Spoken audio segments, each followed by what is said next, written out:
Pernah dengar soal APBN? Anggaran Pendapatan dan Belanja Negara.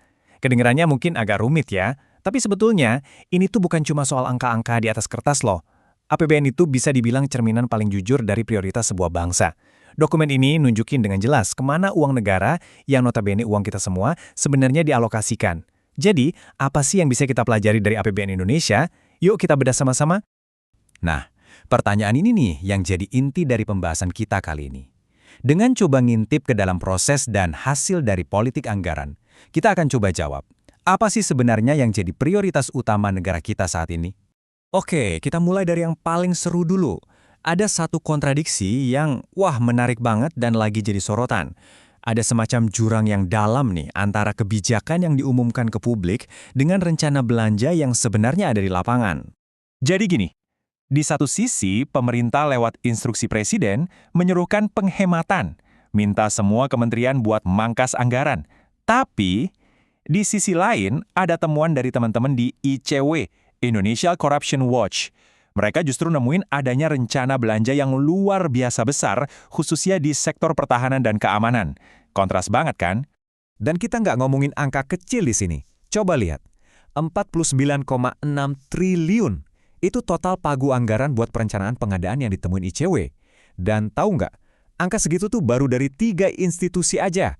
Kementerian Pertahanan, Kepolisian Nasional, dan Kejaksaan Agung. Wow! Nah, uang segede itu buat apa aja sih? Rinciannya ini nih yang bikin kita makin bertanya-tanya. Dana itu direncanain buat hal-hal kayak senjata anti-tank, peralatan khusus buat divisi narkoba yang nilainya triliunan, sampai teknologi pengawasan canggih alias spyware. Pertanyaannya jadi, emang semendesak itu ya pengadaan ini? Atau lagi di saat yang sama, kita semua diminta untuk berhemat? Loh, kok bisa ya ada kontradiksi kayak gini? Nah, buat ngerti ini, kita harus lihat ke dapurnya. Gimana sih anggaran negara itu sebenarnya dirumuskan dan diputuskan? Secara teori atau di atas kertas, prosesnya tuh kelihatan rapi dan terstruktur banget. Pemerintah siapin proposal, DPR bahas dan setujui, terus dananya dicairkan, dan terakhir ada pengawasan. Kelihatannya lurus-lurus aja kan? Tapi kenyataannya seringkali nggak sesederhana itu. Nah, di luar proses formal tadi, ada dunia lain yang namanya politik anggaran. Inilah realitasnya. Ini tuh semacam arena pertarungan, ada negosiasi, tawar-menawar, tarik ulur kepentingan, dan seringkali justru inilah yang lebih menentukan kemana uang negara bakal lari, bukan sekedar rencana teknokratis di atas kertas. Terus siapa aja pemainnya yang di arena ini? Ya, yang resmi jelas ada. Pihak eksekutif, yaitu presiden dan kementerian-kementeriannya. Dan juga pihak legislatif, yaitu DPR yang punya palu buat setuju atau nggak setuju. Tapi permainannya nggak cuma antara dua lembaga negara itu aja. Di luar panggung utama ada banyak pembisik lain.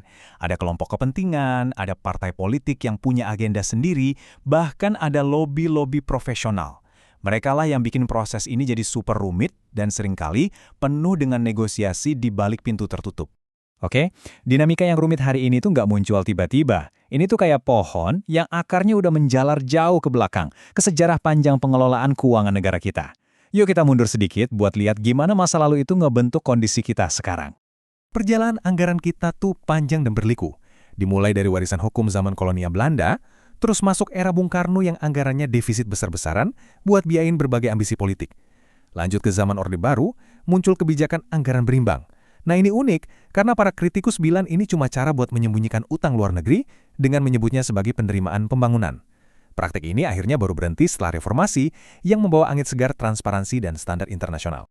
Nah, kutipan dari Pak Anwar Nasution ini ngena banget. Ini gambaran betapa di masa lalu DPR itu seolah-olah kehilangan haknya buat ngatur anggaran. Lembaga donor asing bisa ikut mendikte RAPBN harus seperti apa.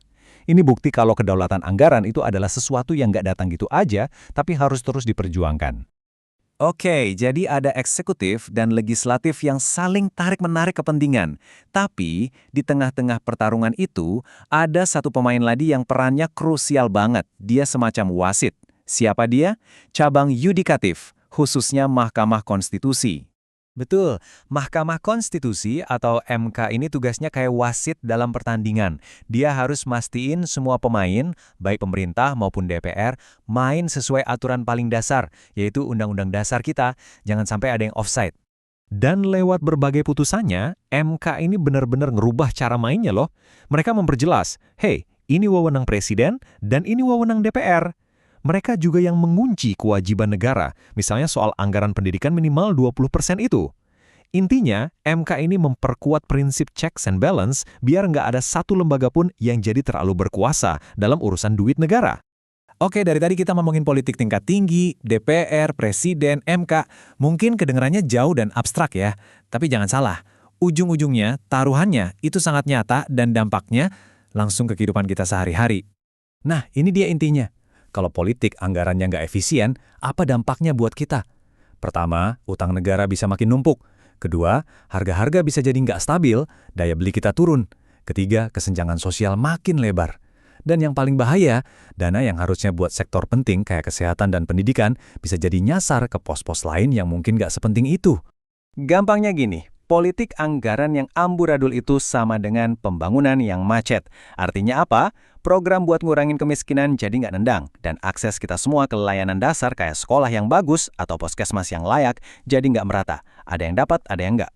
Jadi pada akhirnya, semua kerumitan ini, mulai dari rapat di istana, perdebatan sengit di DPR, sampai lobi-lobi di belakang layar, semua itu muaranya cuma satu. Nasib dan kualitas hidup lebih dari 270 juta rakyat Indonesia. Ini akhirnya ninggalin kita dengan satu pertanyaan yang penting banget buat direnungkan. Kalau anggaran negara ini jadi ajang permainan politik, di mana banyak banget kepentingan yang saling sikut-sikutan, kira-kira siapa sih pemenang dan pecundang yang sesungguhnya? Siapa yang akhirnya dapat untung, dan siapa yang harus nanggung ruginya? Coba kita pikirkan bareng-bareng.